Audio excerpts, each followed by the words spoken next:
En marge de l'organisation et la tenue des élections le 20 décembre de cette année en République démocratique du Congo, la Commission électorale nationale indépendante a procédé ce mercredi à Kinshasa au lancement de la Maison des élections, lieu par excellence d'interaction entre la CENI et l'ensemble des parties prenantes au processus électoral. Au-delà du caractère informatif qu'elle revêt depuis l'organisation des scrutins précédents, cette fois la Maison des élections renaît avec des objectifs plus prononcés, notamment la formation pour des activités thématiques ou encore l'intensification des journées d'échange avec les médias et les radios communautaires.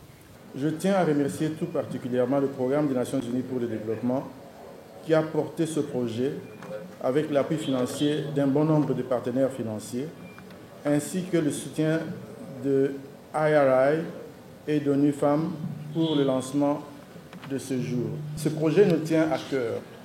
Il concrétise les engagements pris dans notre plan stratégique conçu en janvier 2022 dans ces deux axes 2 et 3, l'amélioration de la qualité du service rendu pour accroître l'efficacité, ainsi que le renforcement des relations avec les parties prenantes pour une plus grande confiance. La Maison des élections ambitionne d'offrir un espace d'échange et de partage entre la CENI et les nombreux visiteurs qu'elle se propose d'accueillir. Elle se veut être surtout un cadre vivant, un carrefour d'information, mais aussi un cadre agréable pour faciliter les interactions dans le respect mutuel. La Maison des élections est ouverte à tout citoyen désireux d'obtenir des informations sur le processus.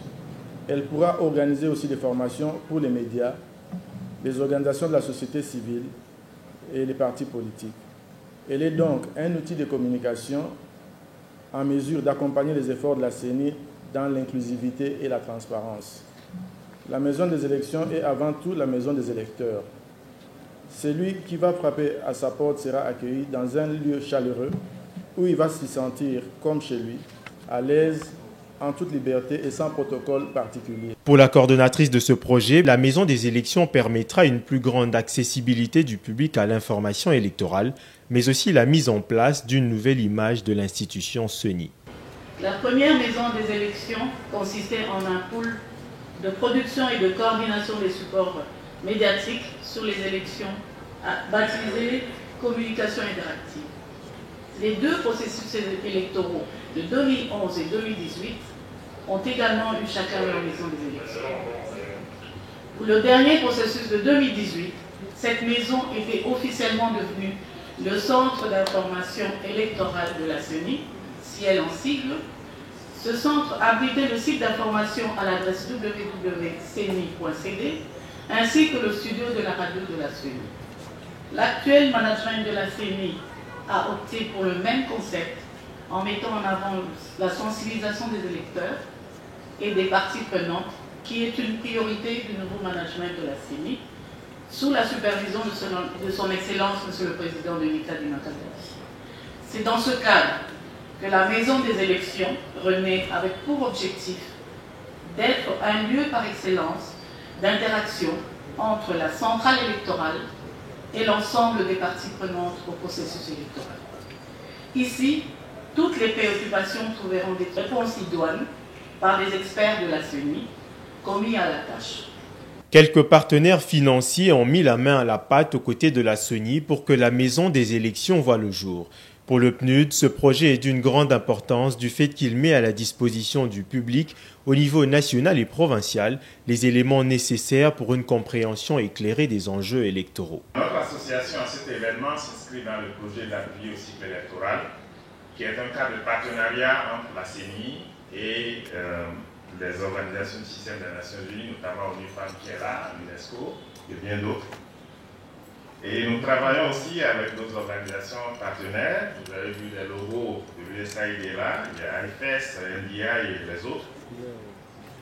Et ce cadre de partenariat, pour nous, constitue l'illustration même du caractère plutôt collaboratif ou inclusif du processus électoral qui appelle la participation de beaucoup d'acteurs. Au-delà de l'édifice, il y a une infrastructure dynamique, un cadre qui favorisera un dialogue ouvert et constructif avec les divers acteurs impliqués dans le processus électoral. Et au cœur du processus électoral, il y a l'accès à l'information qui joue un rôle capital.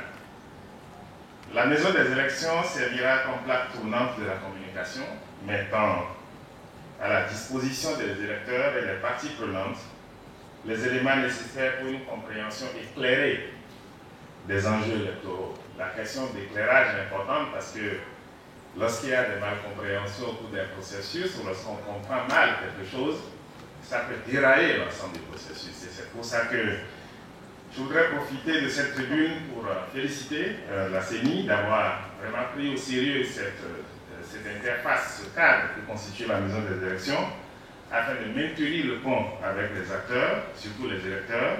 Notons que la centrale électorale a repoussé de 5 jours la période de dépôt de dossiers de candidature pour les députés provinciaux et les conseillers communaux dont la clôture était initialement prévue le 22 août dernier. Ce, compte tenu des défis logistiques auxquels font face les parties prenantes concernées.